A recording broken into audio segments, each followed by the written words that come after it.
వీక్షకులందరికీ నమస్కారం. మే నెలలో తులారాశి వారికి ఏ విధమైనటువంటి ఫలితాలు కలగబోతూ ఉన్నాయో ఈ వీడియో ద్వారా తెలుసుకుందాం. ముఖ్యంగా ఈ మాసంలో ఏ గ్రహాలు ఈ రాశి వారికి అనుకూలంగా ఉన్నాయి, ఏ గ్రహాలు ప్రతికూలంగా ఉన్నాయి, ప్రతికూలంగా ఉన్నటువంటి గ్రహాలని అనుకూలంగా మార్చుకోవడానికి ఏ విధమైనటువంటి పరిహారాలని పాటించాలి అనేటువంటి అనేక విషయాల గురించి తెలుసుకుందాం. ముఖ్యంగా మే నెల 1వ తారీఖుతోటి వీరికి ఉండేటువంటి అనగా తులారాశి వారికి ఉండేటువంటి గురుబలం అనేటువంటిది తగ్గుతూ ఉన్నది. అంతేకాక ఈ మే నెలలోనే తులారాశి వారికి అష్టమ స్థానమైనటువంటి వృషభ రాశి యందు దాదాపుగా 4 నుండి 5 గ్రహాలు కలవబోతూ ఉన్నాయి. 15వ తారీఖు దాటిన తర్వాత ఉన్నటువంటి పరిస్థితులను చూస్తే అష్టమ స్థానంలో గురుడు, అష్టమ బుధుడు, అష్టమ శుక్రుడు, అష్టమ రవి, అష్టమ చంద్రుడు కూడా నెలలో ఒకసారి అష్టమంలోకి వెళతారు. కాబట్టి దాదాపుగా 4 నుండి 5 గ్రహాలు 8వ స్థానంలోకి వస్తూ ఉన్నాయి. అయితే 8వ స్థానంలోకి ఇన్ని గ్రహాలు కూడుతూ ఉండడం అనేటువంటిది అంత మంచిది కాదు. అయితే పేరుకు తగ్గట్టుగానే త్రాసు, తులారాశి అంటేనే తక్కిట కదా. త్రాసులో ఓ పక్కన అష్టమంలో గ్రహాలు ఉంటే మరొక పక్క దానికి సరిసమానంగా తులారాశి వారికి బలాన్ని చేకూరుస్తూ ఉన్నటువంటి 2 గ్రహాలు కుజుడు, రాహువు. ఎప్పుడైతే షష్ఠ స్థానంలో కుజరాహువుల యొక్క యుతి జరుగుతూ ఉన్నదో ఇక అష్టమంలో ఎన్ని గ్రహాలు ఉన్నా ఈ తులారాశి వారికి 6లో ఉండేటువంటి కుజుడు, రాహువు కూడా కాపాడతారు. అందులో ఏమాత్రం సందేహం లేదు. ఈ 2 గ్రహాల బలం మీద అసలు ఈ మాసం ఏంటి, సంవత్సరం అయినా కూడా వెళ్ళిపోవచ్చు. అంత గొప్ప గ్రహస్థితి అది. కుజుడు, రాహువు కలిసి 6వ స్థానంలో ఉండడం. అయితే ఇటు 8వ స్థానంలో ఉండే గ్రహాలు ప్రతికూల ఫలితాన్ని ఇస్తాయి. ఇచ్చినటువంటి ఫలితాలని 6లో ఉండేటువంటి గ్రహాలు తగ్గించాలి. అది వాటి మధ్యలో ఉండేటువంటి సామరస్యమైనటువంటి విషయం. అయితే గురుబలం తగ్గడం వల్ల ఏం జరుగుతుందండి అనగా చౌరాగ్ని నృప భీతిశ్చ గాత్ర గాంభీర్య నాశనం అన్నారు. మరి అష్టమంలో రవి ఉన్నప్పుడు దుర్దోష శత్రు సంవాదో గమనం వ్యధ అన్నారు.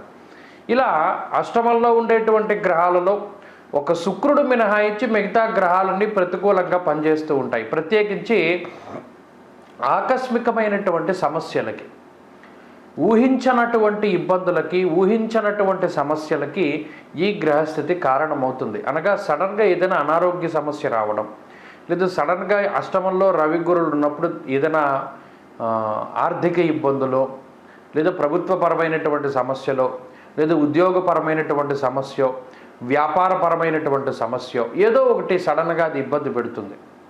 అలాగే అనవసరమైనటువంటి ప్రయాణాలు చేస్తూ ఉండడం, శరీరం ఎక్కువగా అలసిపోతూ ఉండడం, ఉత్సాహాన్ని కోల్పోతూ ఉండడం, శరీరంలో మునుపటికి అనగా గతంలో ఉన్నటువంటి ఉత్సాహం ఉండదు, మునుపటి ఉత్సాహం ఉండదు. శరీరం ఎప్పుడు నీరసంతో, ఎప్పుడు బద్ధకంగా, ఎప్పుడు ఎక్కడైనా పడుకుందామా లేకపోతే కొంత రెస్ట్ తీసుకుందామా అనేటువంటి విధంగానే ఉంటుంది తప్పితే అంత శారీరకమైనటువంటి పటుత్వం అనేటువంటిది ఉండదు. అలాగే ఆకస్మికంగా కోపం, ఎప్పుడూ లేనటువంటి విధంగా ఇతరుల మీద ఎక్కువ కోప్పడుతూ ఉంటారు. అనుకున్నటువంటి పనులు అనుకున్న సమయానికి అవ్వకపోతే ఫ్రస్ట్రేట్ అయిపోతూ ఉంటారు. అవి అవ్వడానికి మీరు ఏదైనా ప్రయత్నం చేశారా, ఒక క్రమబద్ధమైనటువంటి ప్రణాళికను అవలంబించారా అంటే అటువంటి వాటికి కూడా ఈ గ్రహస్థితి అవకాశాన్ని ఇవ్వదు.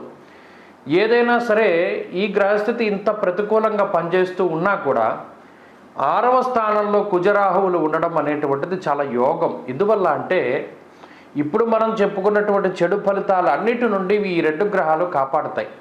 మొట్టమొదటిగా ఆర్థిక ఇబ్బందులు ఏమైనా అకస్మాత్తుగా వస్తే మీకు అప్పటికప్పుడు ధనం మీ చేతికి అందేటువంటి విధంగా ఈ కుజరాహువులు అవకాశాన్ని ఇస్తారు. అంటే ఎంత ఆర్థికంగా మీకు ఇబ్బందులు వచ్చినా కూడా అక్కడ ఆ డబ్బు సమయానుకూలంగా మీ చేతికి వారు అందిస్తారు, అంత సపోర్ట్ని ఇస్తారు. అలాగే అనారోగ్య సమస్యలు ఎన్ని వెంటాడుతూ ఉన్నా అనారోగ్య సమస్యను అనుభవించవలసిందే అష్టమంలో ఉండే గ్రహస్థితి వల్ల. కానీ త్వరితగతిన మీరు వాటి నుండి బయటపడేటువంటి విధంగా కుజరాహువులు ప్రోత్సహిస్తారు. అంతేకాక ఎక్కడైనా అప్పు చేసినా అప్పు తీర్చేటువంటి విధంగా కుజరాహువులు ఉండడం.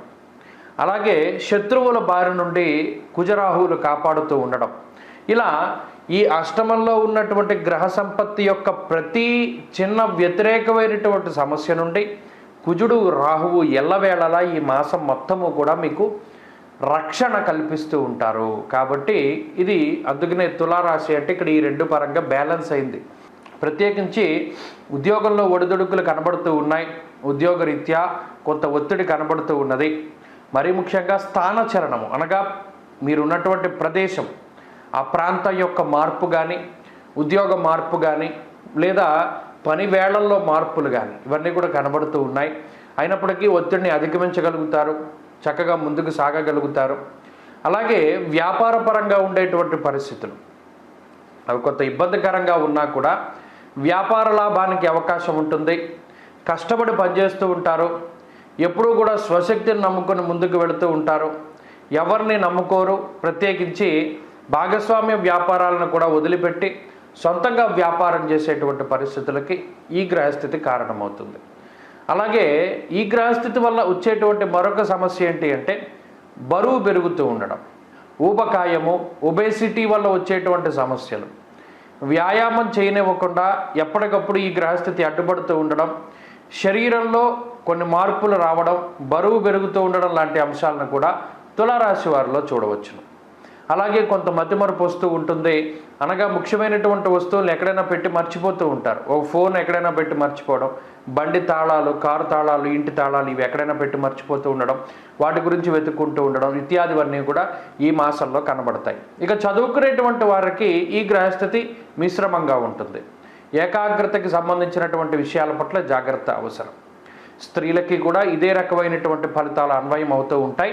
ప్రత్యేకించి అష్టమంలో ఉండేటువంటి ఇన్ని గ్రహాల యొక్క దోషాన్ని పోగొట్టుకోవడానికై ఆంజనేయ స్వామి ఆరాధన చాలా విశేషంగా చేస్తూ ఉండాలి. ప్రత్యేకించి ఆంజనేయ అనుగ్రహాన్ని గనక పొందగలిగితే సమస్త దేవతల యొక్క అనుగ్రహాన్ని కూడా పొందినట్టే. అందువల్ల శ్రీరామరక్షా స్తోత్రాన్ని పారాయణ చేయడం, హనుమాన్ చాలీసాన్ని పఠిస్తూ ఉండడం, అలాగే మరీ ముఖ్యంగా గురువారం నాడు దక్షిణామూర్తి యొక్క దేవాలయానికి వెళ్ళి దక్షిణామూర్తి స్తోత్రాన్ని పారాయణ చేసి దీపారాధన చేయడం ఇత్యాది అంశాలన్నీ కూడా చాలా మంచి సత్ఫలితాలని ఇస్తాయి. ప్రత్యేకించి గురుబలం, రవి బలాన్ని కూడా పెంచుకోవడానికి ప్రయత్నం చేయండి. ఆదిత్య హృదయ స్తోత్ర పారాయణ చేస్తూ ఉండండి. ఈ మాసంలో ఏ విధమైనటువంటి నిర్ణయాలను తీసుకునేటప్పుడైనా చాలా జాగ్రత్తగా వ్యవహరించండి, మంచి ఫలితాలు సంప్రాప్తమవుతాయి.